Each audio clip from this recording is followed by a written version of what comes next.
Bem, continuando então com os exercícios de gravitação, agora a gente vai trabalhar um caso um pouquinho mais complicado dos anteriores,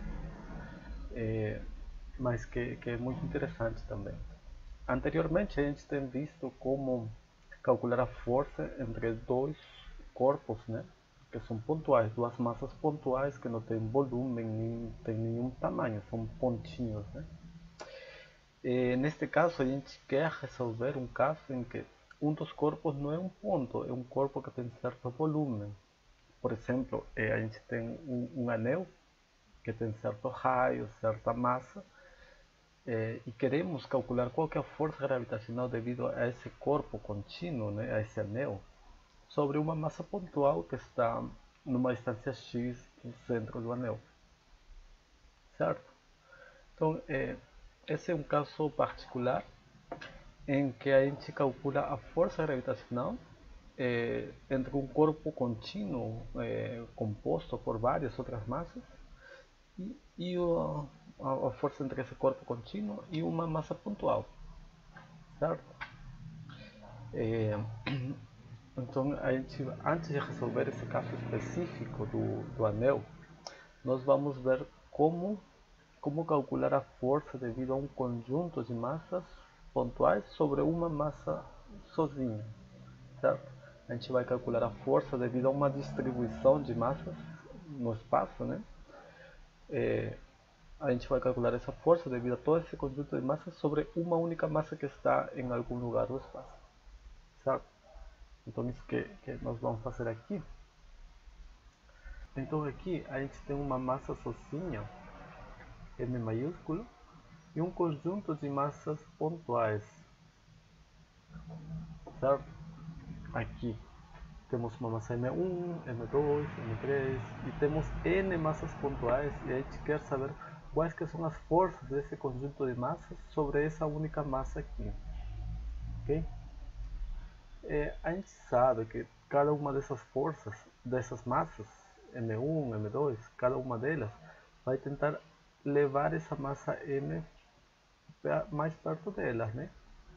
Essa massa M maiúsculo vai ser atraída por todas essas forças. Então a gente tem várias forças aqui, que são vetores, né? E para calcular a força resultante, a gente teria que somar esses vetores, essas forças aqui, certo?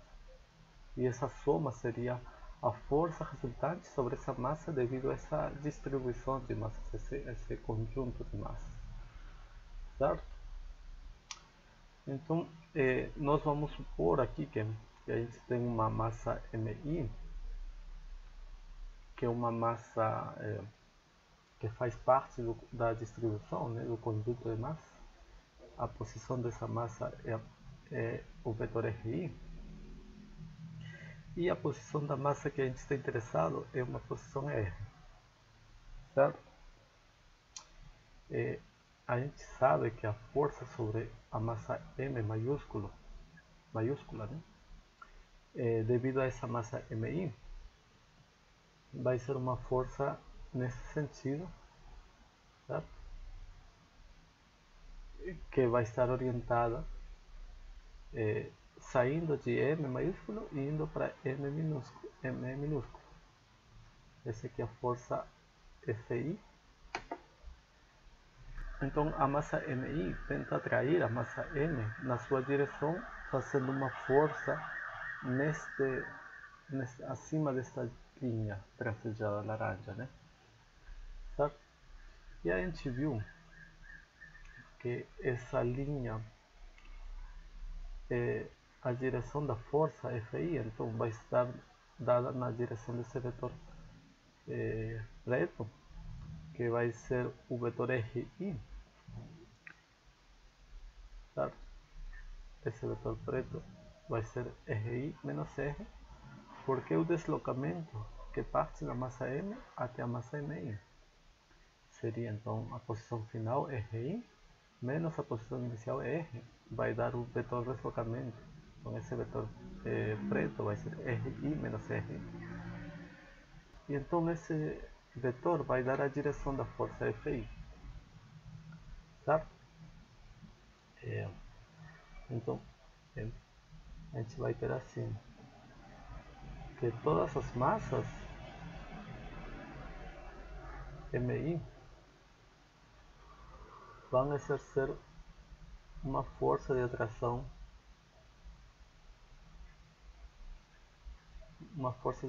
sobre M maiúsculo, né? Certo? E a força devido à massa I, né?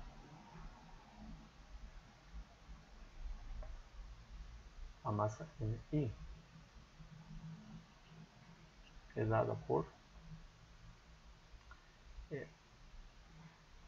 vai ser dada por G, o produto das massas, que vai ser M vezes MI, né? Sobre a distância entre essas duas massas, que vai ser o módulo desse vetor RI menos R ao quadrado, né? Esse aqui dá o módulo da força gravitacional, mas a gente precisa a direção. A direção dessa força gravitacional, né, vai ser nesse sentido aqui. Certo? A força tem essa direção, que vai ser o vetor unitário RI menos R. Então, a direção vai ser dada por este vetor unitário RI menos R dividido pelo módulo. Tá? Módulo dele. Então, esse aqui dá o módulo da força, né?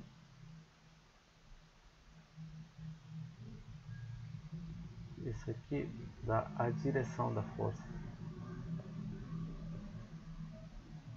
É o vetor unitário, né? No sentido da força. Tá bem?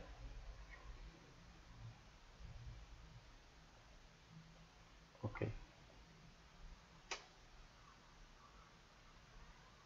Portanto, a força devido a MI vai ter essa expressão, a força devido à massa I.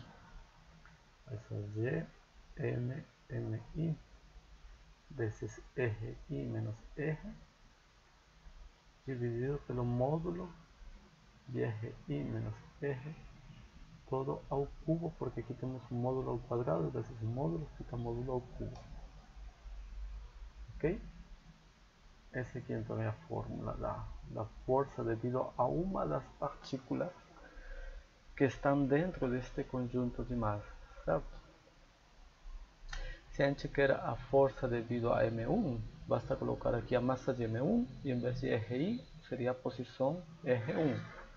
Se a gente quer a força devido a M2, basta colocar aqui a massa de M2 e a posição de M2, ou seja, R2 aqui.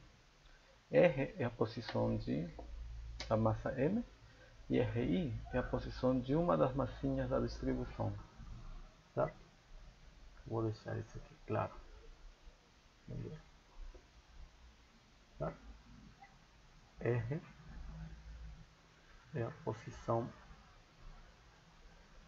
da massa M, que é a massa sobre a qual a gente quer saber a força resultante. E RI é a posição de uma das massas, a massa I, né? R1 vai ser a posição da massa M1, R2 a posição da massa M2 e assim vai, né?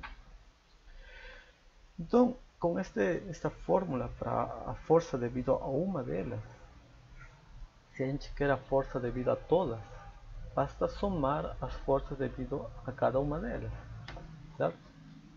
Então, para saber a força devido a esse conjunto de massas sobre M, a gente somente precisa somar todas essas forças desse tipo aqui, certo? Então, a força total devido à distribuição discreta de massas é a soma, né? Então, a força resultante, a força sobre M, vamos colocar assim, é a força devido à massa 1 mais a força devido à massa M2, e assim até a força devido à massa M, até a última das massas, né? Então a gente pode colocar isso aqui da seguinte forma: esse aqui é o somatório desde a primeira força até a última da força Fi, certo? É F1 mais F2 mais F3 até Fn. Então, colocando dessa forma, a força sobre a massa M vai ser este somatório aqui. O somatório desde a primeira massa até a última de Gm vezes Mi, que é o valor da massa Mi, vezes a posição da massa Mi menos a posição da massa M maiúscula, dividido pelo módulo desse vetor Ri menos R, todo ao cubo. Essa aqui é a fórmula que a gente quer. Essa é a fórmula da força total sobre a massa M provocada por um conjunto de massinhas MI que estão localizadas em posições RI, certo? É a fórmula para uma distribuição de massas, mas uma distribuição discreta. Discreta eu quero dizer porque é um conjunto de massas, mas um conjunto de massas pontuais, ok? Então, isso aqui não é difícil de entender, né? A gente já viu como calcular a força vetorial de atração gravitacional entre duas massas. Agora, se a gente tem muitas massas atraindo uma só, é só somar as forças de cada uma das massinhas para ter a força resultante sobre ela, né? Certo? Isso aqui vira mais interessante no caso em que a gente quer considerar uma distribuição contínua, um corpo contínuo, certo? Como seria neste caso aqui. Ok? Então, aqui a gente tem,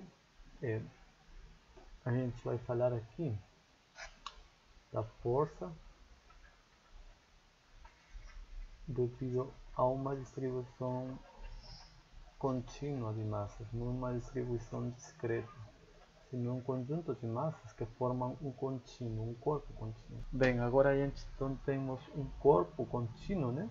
E a gente quer saber qual é a força desse corpo contínuo sobre uma massinha M aqui, ok? Para isso a gente vai fazer o seguinte: a gente vai supor que podemos dividir esse corpo contínuo em pedacinhos pequenininhos, infinitesimais de massa. Então esse aqui é um pedacinho do corpo, um diferencial de massa do corpo, e a gente tem que a posição da massa M sobre a qual a gente quer calcular a força é R, e digamos que R' é a posição de um diferencial de massa, um pedacinho do corpo, certo? Então, o procedimento vai ser análogo ao que a gente acabou de ver para o caso discreto. A gente vai supor o corpo contínuo, vai fatiar ele em pedacinhos. Cada pedacinho é um diferencial, então a gente pode considerar esse pedacinho como se fosse uma massa pontual. E agora sim, tendo uma massa pontual e outra massa pontual, a gente consegue fazer a conta da força de atração gravitacional entre elas duas, certo? Então é isso que a gente vai fazer aqui, ok?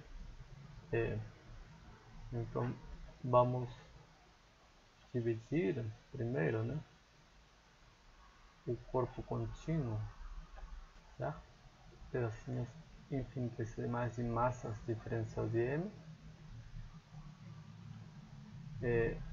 localizadas nas posições R', certo? Então R é a posição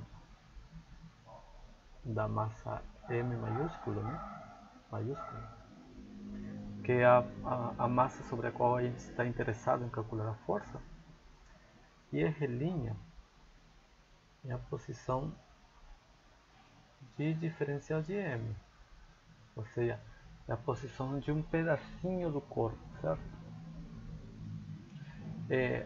Como eu falei, esse pedacinho, esse diferencial, a gente vai calcular como se vai considerar ele como se fosse uma massa pontual. Então esse pedacinho vai exercer uma força sobre a massa M, que vai estar neste sentido, né? Este aqui vai ser um diferencial de força. Diferencial de força porque é a força provocada por este diferencial de massa, tá? Então, seria dF, a força causada sobre M devido a diferencial de M. A gente pode supor que esta pequena força que é exercida devido a esse pequeno pedaço do corpo é uma força entre duas massas pontuais, que tem massa M e massa diferencial de M. E a gente já viu que para calcular essa força, que está orientada nesse sentido, a gente precisa saber este vetor aqui. Este vetor aqui vai ser a direção de R' menos R, né? E é nesta direção que a força vai estar orientada, certo? Então aqui a gente vai considerar que a diferencial de M é uma massa pontual. Temos que a força diferencial de F, ou seja, a força provocada por esse diferencial de M, vai ser Gm diferencial de M, né? Que é G vezes massa, o produto das massas, né? Sobre a distância ao quadrado. A distância entre essas duas massas pontuais vai ser o módulo desse vetor R' menos R, né? Ao quadrado, a distância, né? E agora a gente precisa do vetor unitário, né? Que nos indica, né, a direção da força. Mas esse vetor unitário vai estar na direção de R' menos R. Então esse vetor unitário é exatamente R' menos R dividido pelo módulo desse vetor. Da tal forma que tudo isso é um vetor unitário. Certo? Então o diferencial de força vai ser Gm diferencial de M vezes R' menos R dividido por o módulo desse vetor mais ao cubo. Essa aqui é a força devido a um pedacinho de massa do corpo, né? Esse pedacinho está localizado em R'. Se a gente quer a força devido a todo o corpo, a gente tem que somar a força devido a cada pedacinho do corpo. Mas esse aqui é um corpo contínuo, então a gente vai somar essas forças, essas infinitas. A gente vai somar as forças devido aos infinitos pedacinhos. Então esse somatório vai virar uma integral. A força resultante sobre o corpo, né, devido ao corpo contínuo, é a soma das forças devido a cada elemento infinitesimal do corpo. Este somatório de elementos infinitesimais, né, é exatamente a definição da integral. Ou seja, a força sobre uma massa pontual M localizada em R devido a um corpo contínuo, né, é dado por a força sobre M vai ser a integral, ou seja, aqui o somatório, né? O somatório, né, integral das forças devido a cada pedacinho. A força devido a cada pedacinho tem esta expressão aqui. Ou seja, a força sobre a massa pontual devido ao corpo completo contínuo vai ser esta integral de Gn diferencial de n vezes r' menos r sobre o módulo de r' menos r ao cubo. Essa aqui é a fórmula da força com que um corpo com dimensões, né, com volume, vai exercer sobre uma massa pontual, certo? Esta integral, vocês podem se perguntar, ela não tem limite de integração, de onde a onde vai essa integral, né? Então, esta integral, a gente tem que integrar sobre todas as massas, diferencial de m, né? Que formam parte do corpo. Então, a gente tem que integrar sobre as massas, que tem posições R', mas a posição R' tem que estar dentro, esse vetor R', esse ponto aqui, tem que estar dentro do corpo. Você não pode formar uma posição R' que esteja fora, né? Então, os limites de integração aqui vão estar dados pelos limites do corpo, né? O corpo tem certo volume, então se fosse uma esfera tem um raio máximo, fora desse raio você não pode integrar, então você integra de um raio zero até um raio máximo, e a gente vai ter vários exemplos disso, mas o importante é notar isso aqui, que os limites de integração é uma integral definida, né? Os limites de integração, certo? Serão dados dependendo do formato, né? E extensão do corpo contínuo, ok? Então, agora sim, essa aqui é a fórmula então, que a gente vai utilizar para calcular a força devido a um anel sobre uma massa pontual. Bem, então, agora a gente vai resolver o caso da força devido a um anel de massa m e raio r sobre uma massa m pontual que está uma distância x acima dele, certo? Bem, vamos dizer que a distância aqui é uma distância d, certo? Somente para simplificar a notação. Então, o anel é um objeto plano, né? O anel sempre pode ser contido num plano. Então a gente pode supor que ele está contido no plano XY, tá? E se essa vai ser a nossa suposição, então a massinha deve estar perpendicularmente acima do anel, a massinha está no eixo Z, ok? Bem, então, segundo a fórmula que a gente acabou de deduzir, né? A gente tem que fazer essa integral para calcular a força sobre essa massa M, né?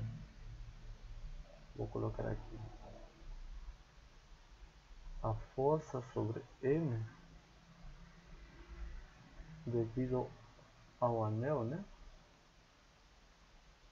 Será esta integral. A força sobre M vai ser essa integral de G M. Aqui eu vou colocar a diferencial de M etil, é um pedacinho do anel, né? A diferencial de massa do anel, dividido por R' menos R, esse é o cubo, R' menos R. E R' é a posição de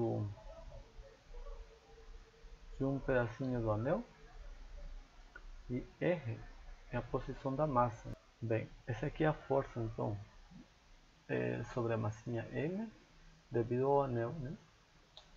Aqui eu vou colocar assim, diferencial de M2 é um elemento infinitesimal do anel, né? Um elemento infinitesimal do anel, ou seja, é um pedacinho do anel. Tá? R' é a posição desse pedacinho, é a posição de diferencial de M2. E R é a posição da massa sobre a qual a gente quer calcular a força. Neste caso a massa é M minúsculo, né? Certo? Então, a ideia é igual que antes. A gente tem que dividir esse corpo contínuo em pedacinhos infinitesimais. E a forma mais simples de fazer isso é considerar que a gente fatia o anel em pedacinhos de arcos desta forma assim. Cada pedacinho desses aqui vai ser um diferencial de massa, né? E a gente vai considerar cada um desses pedacinhos como se fosse uma massa pontual. E a gente vai calcular qual é a força que cada pedacinho exerce sobre esta massinha M. Certo? Em particular, este ponto aqui, né, ele vai ser dado por um ângulo θ aqui. A posição deste ponto vai ser dada por um ângulo θ. Se a gente abre um pouquinho o arco, né, a gente estaria aumentando o ângulo em um diferencial de θ. Se esse θ, esse pequeno incremento, certo? Esse pequeno ângulo é um diferencial de θ. É o ângulo aqui dentro. Ok? Então, se a gente tem esse pequeno ângulo e o raio é R, a gente sabe que o comprimento que a gente estaria aumentando aqui, certo? Seria R diferencial de θ. Né? Então a gente está dividindo o anel em pedacinhos e cada pedacinho tem comprimento R diferencial de θ. Certo? R diferencial de θ é o comprimento de um diferencial de massa, né? Um diferencial de massa do anel. Ok? Mas a gente pode supor que a massa sobre o anel está distribuída uniformemente, ou seja, que a densidade é constante. Se a densidade é constante, quer dizer que a massa vai ser proporcional ao comprimento do pedacinho do anel. Se a gente dobra o comprimento do anel, a gente tem o dobro de massa, certo? Então, essa vai ser uma suposição que a gente vai fazer agora, certo?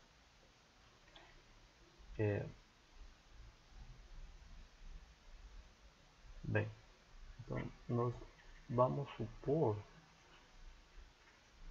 que a massa é uniformemente distribuída ao longo do comprimento do anel. Uniformemente distribuída no anel, certo? De tal forma que a massa de um pedaço de anel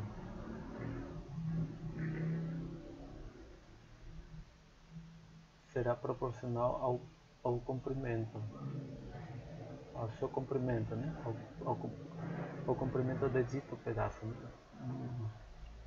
A massa de um pedaço de anel será proporcional a seu comprimento.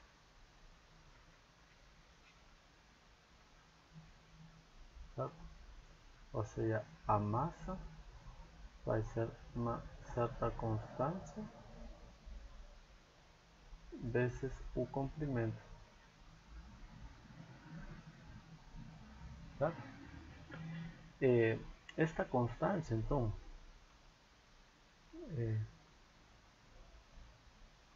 essa constante que eu vou chamar de lambda, que vai ser a massa dividida pelo comprimento,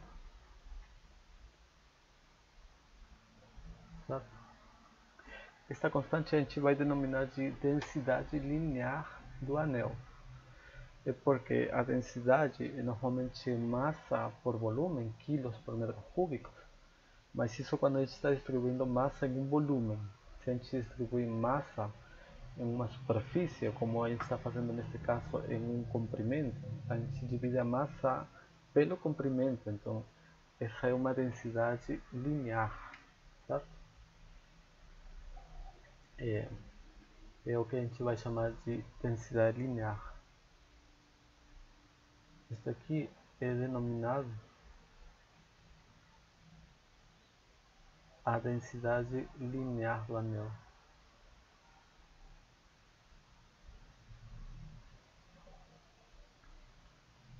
Ok? E no nosso caso, né, a densidade do anel vai ser sua massa m total, né, dividido pelo comprimento. Só que o comprimento do anel é a circunferência completa, né? 2πr. Então, a densidade linear do anel vai ser m sobre 2πr. Certo?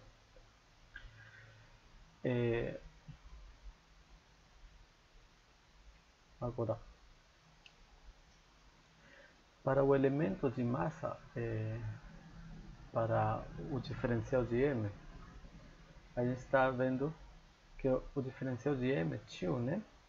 Que é esse pedacinho do anel aqui. Diferencial de m é tio. É um pedacinho do anel, né? Esse pedacinho do anel tem uma massa que vai ser proporcional ao comprimento, e o comprimento dele é r diferencial de θ. E a constante de proporcionalidade entre a massa e o comprimento é exatamente esta densidade linear. Certo? Então a gente pode calcular desta forma a massa desse diferencial de anel. Certo? Para, então, para um elemento infinitesimal do anel, né, a massa vai ser proporcional a seu comprimento, né? A massa vai ser uma constante, essa constante é a densidade, é lambda, vezes o comprimento, onde dl, ou seja, r diferencial de θ, é o comprimento do elemento diferencial, né, do pedacinho. É o comprimento do diferencial de massa, né? E lambda é a densidade linear, que a gente já sabe, é a massa por comprimento. Então, vai ser a massa total do anel m sobre o comprimento total do anel, que é 2πr. Portanto, daqui a gente tem que o diferencial de massa vai ser m sobre 2πr, né? Lambda, né? Vezes o diferencial de L, o comprimento desse pedacinho aqui, R diferencial de θ. Ou seja, que a massa, diferencial de massa vai ser a massa total do anel dividido por 2π vezes diferencial de θ. Esse aqui é um dos ingredientes que a gente precisa colocar na fórmula aqui, né? Esse diferencial de massa é uma das partes que a gente precisa. Certo? Então a gente já tem esse diferencial de massa aqui. Agora, o que está faltando seria o diferencial de massa que a gente já tem, né? Falta o R' e o R. O R é a posição de M. Aqui é fácil. O M não tem componente X, não tem componente Y. O M está ao longo do eixo Z, então ele só tem componente C e exatamente o valor de D. É a altura que ele tem, né? Então a posição de M é 0,0 vírgula d, certo? Vamos escrever isso aqui.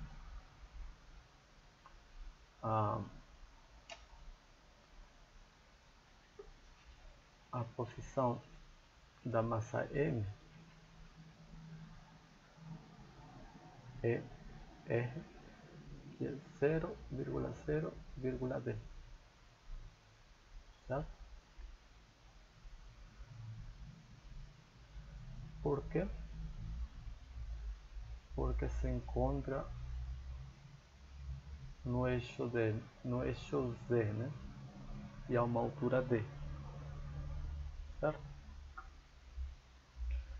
Agora, esse é um dos vetores que a gente precisa. A gente já tem, então, R, né? Temos diferencial de M, temos R. Falta então R', que é a posição de diferencial de M, é a posição da massinha, né? Só que a posição de diferencial de M vai ser esse vetor aqui, né? Esse aqui vai ser o R'. Eu vou colocar assim. Para anotar.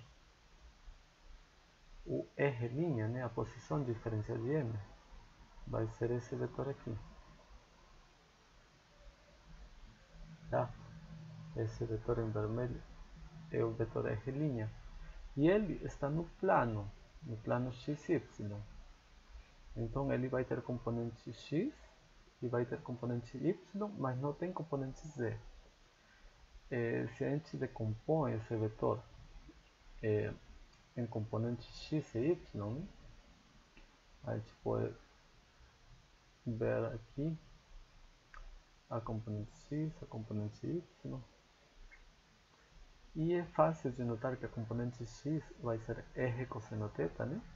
E a componente Y vai ser R seno θ. Então, é isso que a gente vai colocar aqui.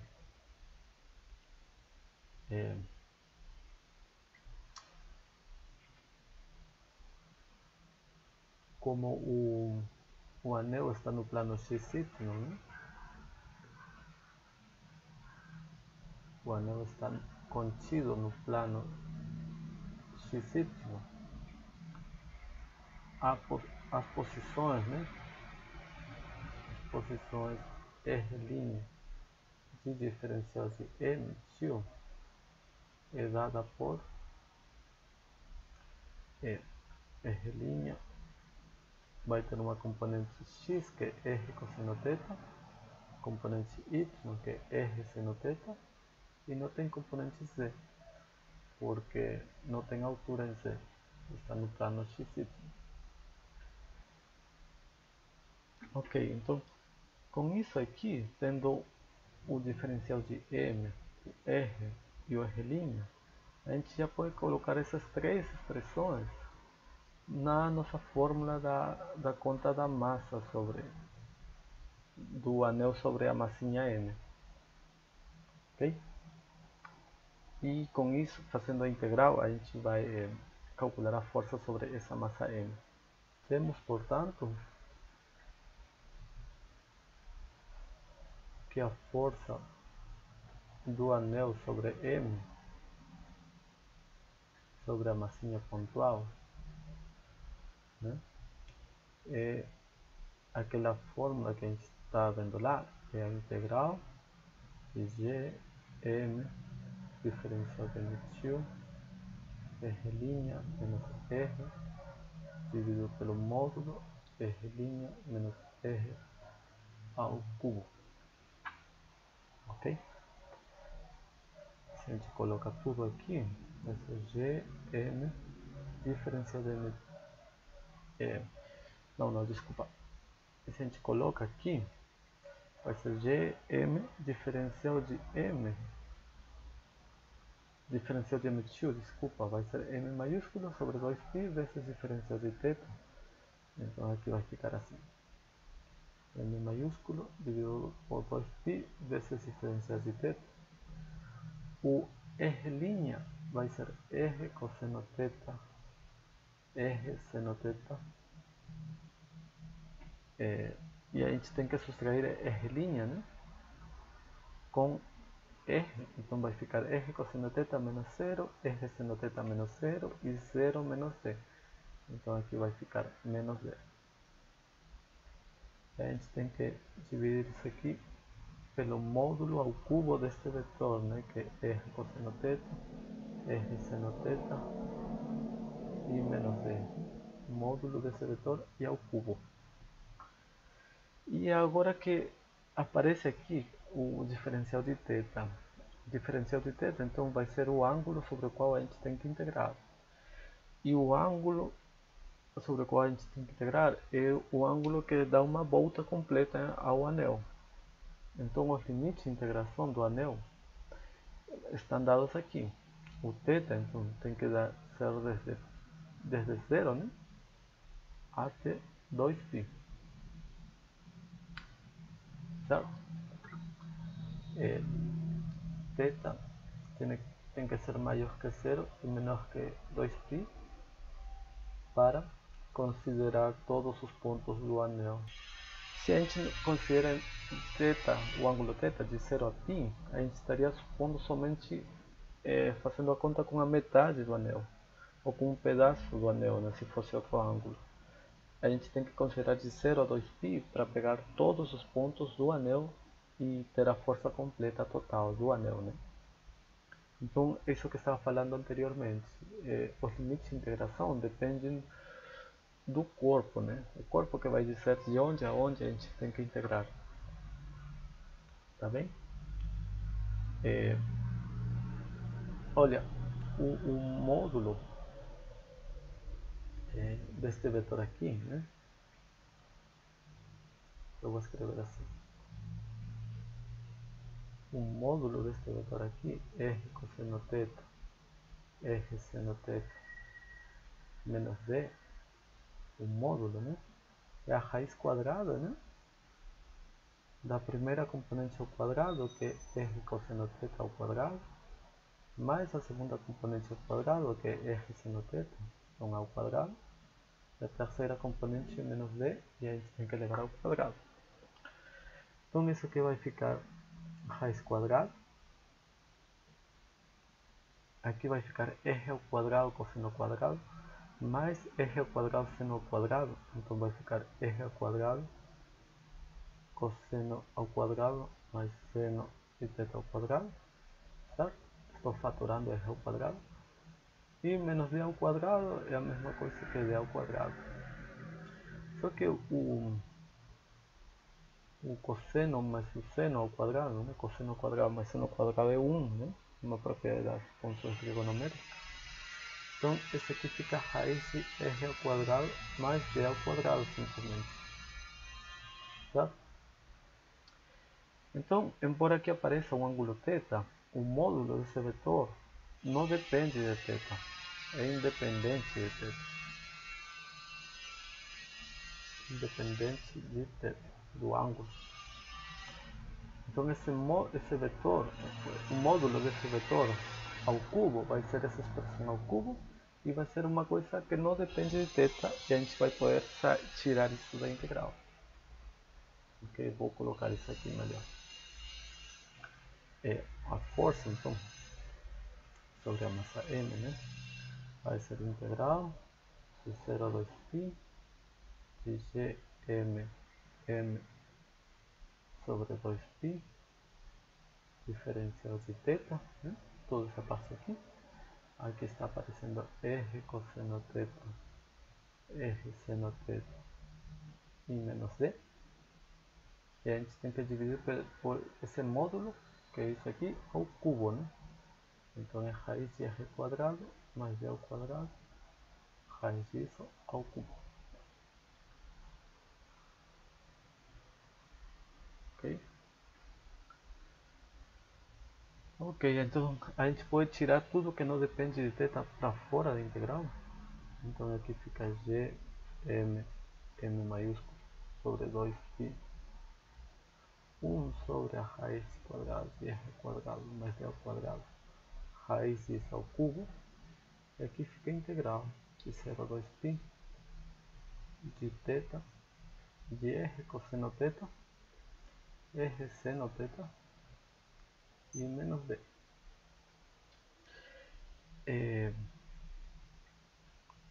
Aqui então a gente tem que fazer a integral desse vetor aqui em θ. Só que esse vetor, a integral dele seria a integral dos componentes, né? A integral em θ do R cosseno θ, a integral em θ de R seno θ e a integral em θ de menos D. Então quando a gente integra componente por componente, né? Aqui vai ficar a integral do cosseno de θ é o seno de θ, porque a derivada do seno é o cosseno, né? Então quando a gente integra o cosseno dá o seno, quando a gente integra o seno dá menos o cosseno de θ, que é a derivada do cosseno é menos seno, e com esse menos dá mais, e quando a gente integra menos d, que é uma constante, em θ, fica menos d vezes θ simplesmente. A gente vai ter que avaliar isso desde θ0 até θ2π. Certo? Aqui eu utilizei o que? Que a integral do cosseno de θ é seno de θ, né? E que a integral do seno de θ é menos cosseno de θ. Certo?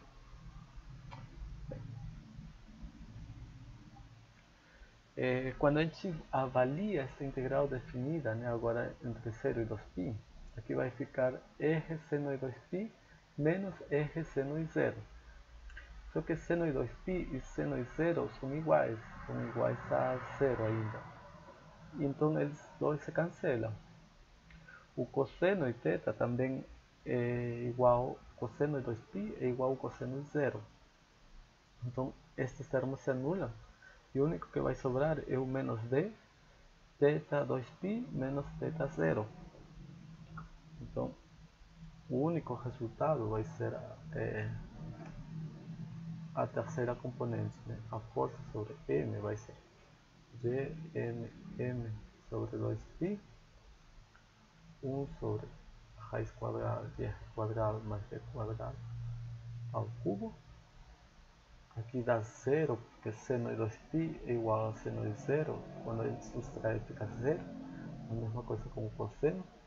E aqui vai ficar menos d 2π. A gente pode tirar esse menos d 2π e fica 1 aqui. E o 2π daqui simplifica com aquele de lá. Então a gente pode escrever dessa forma a força sobre m. Sobre m, né? É assim.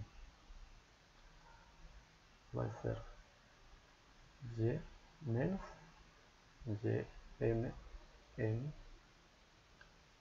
vezes D sobre raiz de r quadrado mais d ao quadrado elevado ao cubo. E a direção vai ficar 0, 0, 1, ou seja, o vetor unitário K.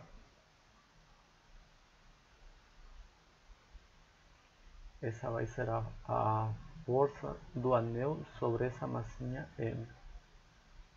Certo? Isso aqui faz sentido, olha.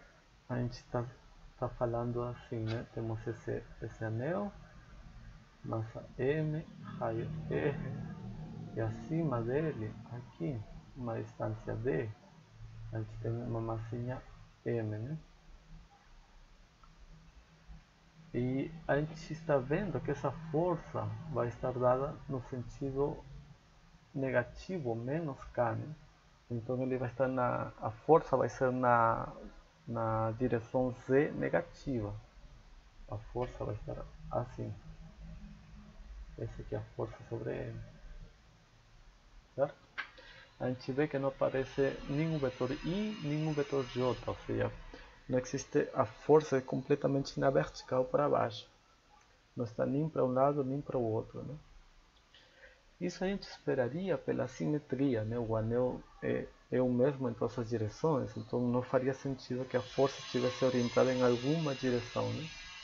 A força, na verdade, não está orientada em nenhuma direção, é somente vertical para baixo, né? Certo? Isso que nos indica esse sinal menos, esse vetor K aqui, certo? K é 0, 0, 1, né? É o vetor unitário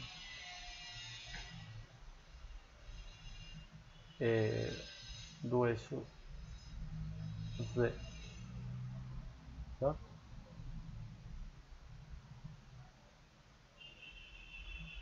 Certo?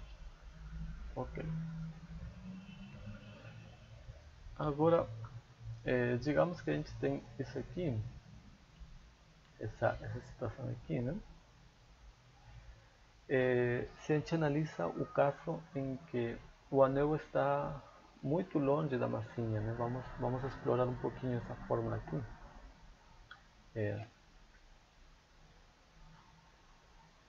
Vemos que se o anel está muito longe, né, de M, isso quer dizer que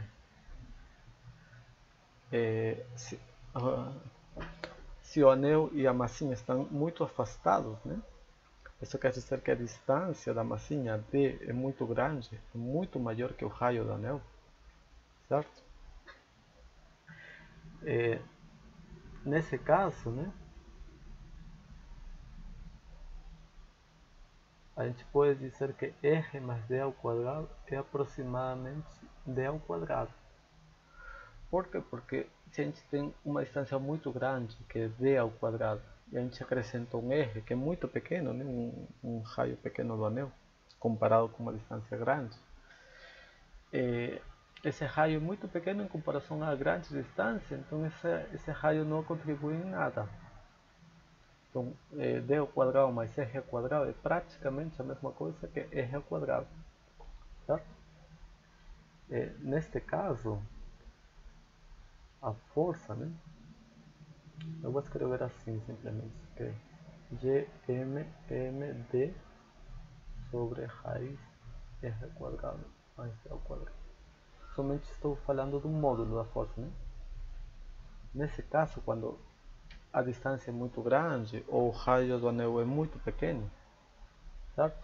É mais pequeno que a distância. Este termo de embaixo, R quadrado mais D ao quadrado, a gente pode substituir por D ao quadrado simplesmente. E se a gente pega D ao quadrado aqui e aplica a raiz quadrada, fica D, e ao cubo fica D ao cubo, e como a gente tem um D acima, isso aqui fica G M sobre D ao quadrado, certo? Então, e essa aqui é a força entre duas massas pontuais separadas uma distância d, certo? É a fórmula de Newton para o caso de duas massas pontuais.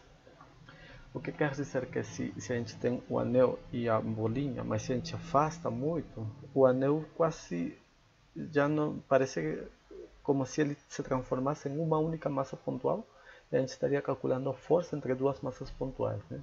Uma massa M minúscula, uma massa M maiúscula do anel, que agora vira um ponto, e a distância de separação é D. Então a gente tem que a força seria GMM sobre D ao quadrado. Então esse resultado aqui está acorde com o que a gente espera, certo? Então esse aqui foi um exemplo. Existem vários outros tipos de exercícios em que a gente pode fazer esse tipo de contas de a força de uma massa contínua, né, de um corpo contínuo sobre uma massa pontual. Mas a ideia seria exatamente o que a gente fez aqui.